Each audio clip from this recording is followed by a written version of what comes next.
Evet çocuklar, okumanın kıymetini buradan anlayabilirsiniz. Okursanız ileride doktor, öğretmen olabilirsiniz. Daha güzel hayat yaşayabilirsiniz. Öğretmenim peki okuysak çok zengin olur muyuz? Yani tabii ki, neden olmasın?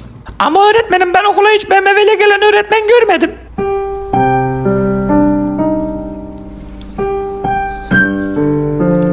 Ben babama dedim, bazen ben okumayayım, ben dedim sanayiye ver, ben dedim kendime bir sanayide işçi olayım dedim. Ben oradan dedim usta olursam dedim para kazanırım, kendime dükkan açarım. Zengin olum, yok dedi, illa oku dedi. Ben okudum, dedim doktor olayım da doktor çok okuyun, çok.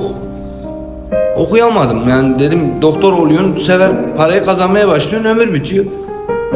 Öğretmen oldum ben de, ona da BMW alınmıyor, doğru.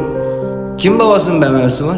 Öğretmenim babamda BMW 520 var. 520'den böyle otobandan nasıl gidiyor, yılan gibi. Benim Fiat Ege var, yürüyerek daha hızlı gidiyorum, ben anlamadım. Yani siz gene okuyun, şey yapma yani. Ben keşke BMW'm olsun.